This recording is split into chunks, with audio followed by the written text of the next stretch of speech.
एक जंगल में 3 पेड़ थे। वे सभी ईश्वर की बहुत भक्ति किया करते थे।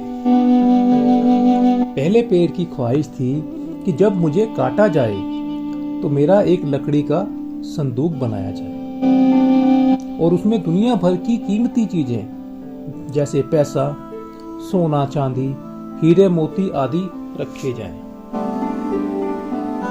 दूसरे पेड़ की ख्वाहिश थी कि जब मुझे काटा जाए तो मेरी एक लकड़ी की कश्ती बनाई जाए और मुझे सजाया जाए ताकि बड़े बड़े राजा महाराजा मेरे ऊपर सवार होकर घूमने जाया करें।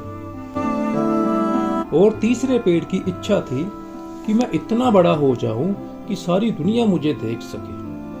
मैं बादलों से भी ऊंचा होकर भगवान से बातें कर सकूं, उनसे कभी भी कुछ भी मांग सकूं। एक दिन उस जंगल में एक लकड़हारा आया। उसने पहले पेड़ को काटकर उसका एक बहुत बड़ा संदूक बना दिया। उसे किसी घोड़े के व्यापारी ने खरीद लिया और उसको अपने घोड़ों के अस्तबल में ले जाकर रख दिया ताकि उसमें घोड़ों को घास आदि खिलाई जाए। फिर उसने दूसरे पेड़ को काटा और उसकी एक कश्ती बना दी जिसका इस्तेमाल वो खुद करता था नदी को पार करने में। फिर उसने तीसरे पेड़ को भी काटकर उसका कुछ नहीं बनाया और उसी लकड़ियों को एक सुरक्षित स्थान पर रख दिया ताकि जब किसी चीज की जरूरत हो तो वो उससे बना सके। ये देखकर तीनों पेड़ बहुत दुखी हुए। पहले ने कहा, मुझे मेरी इच्छा के अनुसार बनाया तो संदूक ही, पर पता नहीं मैंने ऐसा कौन सा गुनाह किया था कि मुझे हीरे मोती नहीं बल्कि घास आदि रखने के लिए इस्तेमाल किया जा रहा है। दूसरा पेड़ भी परेशान होकर बोलने लगा कि बनाया तो मुझे मेरी इच्छा के अनुसार कश्ती ही, पर पता नहीं मुझे किस बात की सजा मिली कि मेरी सवारी राजा महाराजा नहीं बल्कि एक साधारण लकड़हारा करता है। तीसरे पेड़ ने भी रोते हुए कहा कि मेरी इच्छा थी कि मैं बादलों से भी ऊंचा हो जाऊं ताकि सारी दुनिया मुझे देख सके और मैं अपने ईश्वर से बातें कर सकूं, पर मुझे तो काट कर ऐसे रख दिया जैसे तो मैं किसी काम का ही नहीं। पर ईश्वर सब कुछ आसमान से देख रहे थे और मुस्कुरा रहे थे कि जैसे वो बोल रहे हो कि चिंता मत करो, समय आने दो, आपकी सब मनोकामनाएं पूरी होगी। कुछ दिन बाद उसी अस्तबल में एक बच्चे का जन्म हुआ।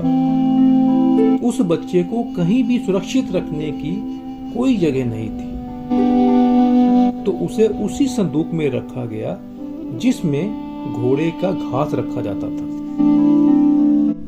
ये कोई साधारण बच्चा नहीं बल्कि लोगों के दुखों को दूर करने के लिए और पापियों को उनकी सजा देने के लिए ईश्वर पुत्र ने जन्म लिया था, जिसका नाम था जीसस।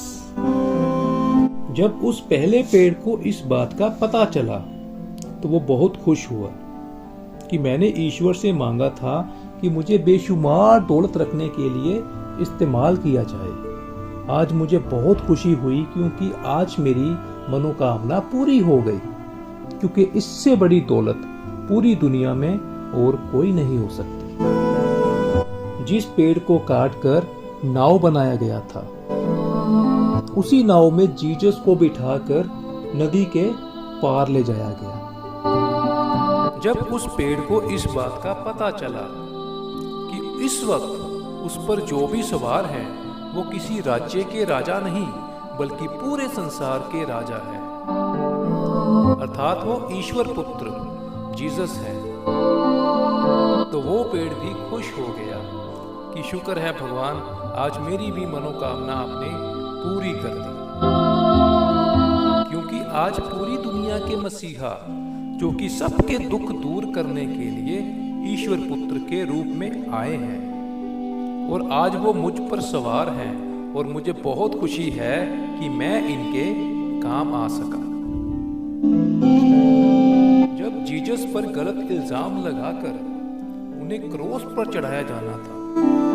तो जिस तीसरे पेड़ की लकड़ियां काट कर वैसे ही रख दी गई थी, उसी लकड़ियों से क्रॉस बनाकर तैयार किया गया, जिस पर जीसस को लटकाया गया।